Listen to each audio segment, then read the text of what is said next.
या राशींना अगदी काही दिवसात शनीची साडेसाती सुरू होणार आहे. ज्या राशींना साडेसाती सुरू होईल त्यांच्या आयुष्यात अचानक बदल घडतील. अडथळे किंवा परीक्षाही येऊ शकतात. पण घाबरू नका, कारण वेळेवर सावध राहणं खूप महत्त्वाचं असतं. यात तुमची रास आहे का?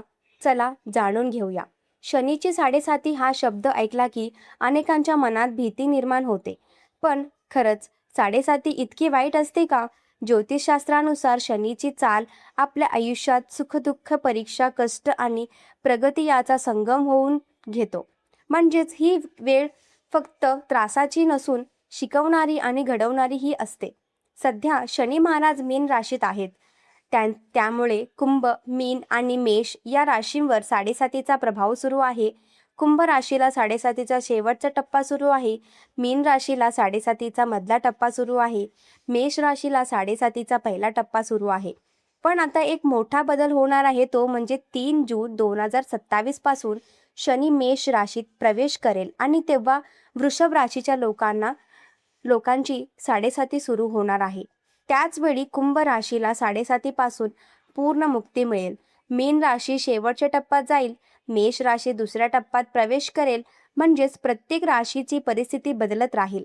साडेसातीचा शेवटचा टप्पा म्हणजे परिणामाची वेळ. या काळात काही राशींना या पदोन्नती आणि सुख मिळू शकत, तर काही अडचणी, नुकसान, ताण झाडू शकतो. हा महत्त्वाचा प्रश्न की साडेसाती नेहमी वाईट असते का? तर उत्तर आहे नाही. ज्यांचा कुंडलीत शनी शुभ स्थिती असतो त्यांना या काळात मोठं यश, पैसा, प्रगती मिळतं. पण जर शनी अशुभ स्थितीत असेल तर संघर्ष, अडथळे, आरोग्य समस्या आणि आर्थिक ताण येऊ शकतो.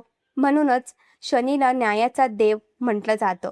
तो प्रत्येकाला त्यांच्या कर्मानुसार फळ देतो. म्हणून साडेसातीला घाबरू नका, तर तिला एक संधी समजा. स्वतःला सुधारण्याची, मजबूत होण्याची आणि आयुष्यात पुढे जाण्याची.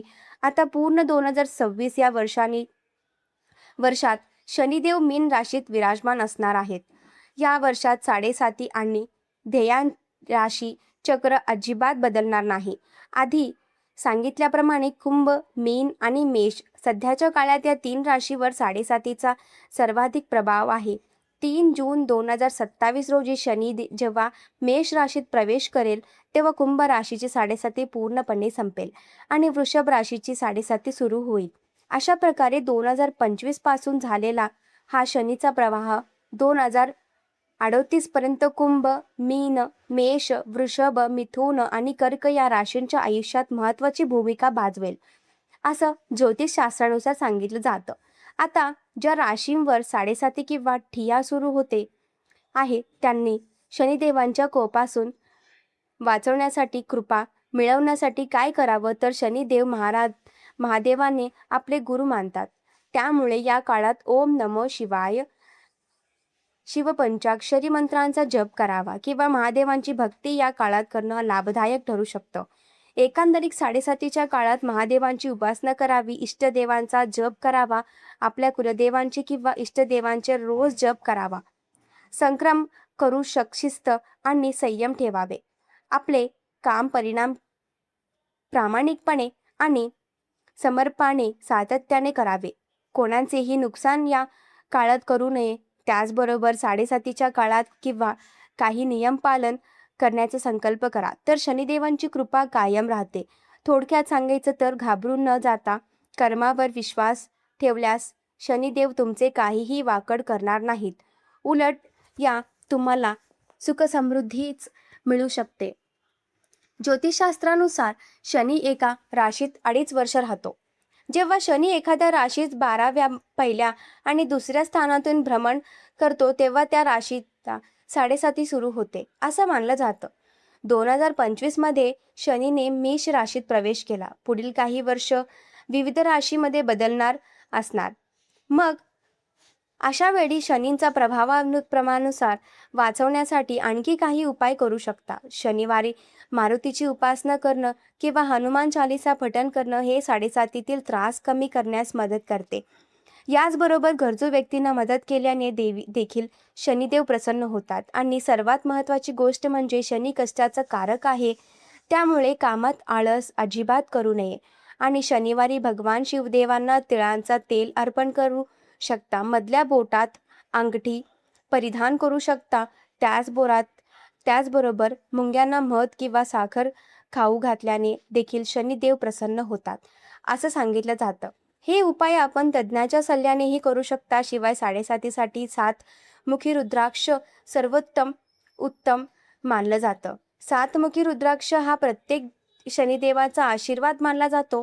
तो धारण केल्याने 7:30चा त्रास कमी होतो आणि आर्थिक स्थैर्य लाभत असंही सांगितलं जातं. शनिवारी हा रुद्राक्ष किंवा लाल धाग्यात ओवून गळ्यात धारण करावं, यासाठी आपल्या तज्ज्ञांचे मार्गदर्शन ही होऊ शकतात. 7:30 लागली, 7:30 चालू आहे असं ऐकलं की बरेच जण घाबरतात. पण 7:30 नेहमीच वाईट नसते. शनी हा न्यायाचा देव आहे. त्याच्या कुंडलीत शनी शुभ आहे. त्यांना याच काळात मोठे यश, पदोन्नती, संपत्ती मिळते. ज्यांच्या कुंडलीत शनी अशुभ आहे त्यांना संघर्ष येतो, पण संघर्ष आपल्याला मजबूत बनवतात. चुका दुरुस्ती शिकवतात. आधी सांगितल्याप्रमाणे सध्या शनी मीन राशीत आहे. 29 मार्च 2025 पासून सुरू झालेला हा बदल 3 जून 2027 पर्यंत कायम राहणार असणार. 3 जून 2027 रोजी मेष राशीत प्रवेश करेल आणि वृषभ राशीला 7:30 सुरू राहणार. मग वृषभ राशीला 2027 मध्ये येणारे 7:30 ही शुभ ठरणार आहे. ही संघर्षांची हे जाणून घेण्याचा असेल तर कमेंट करा. योग्य माहिती देण्यासाठी प्रयत्न आम्ही नक्की करू. अशाच प्रकारच्या माहिती व्हिडिओसाठी स्वामी आई चॅनलला सबस्क्राईब करा. बेल आयकॉनला क्लिक करा, म्हणजे आमच्या नवीन व्हिडिओचे नोटिफिकेशन तुम्हाला मिळत राहतील. धन्यवाद.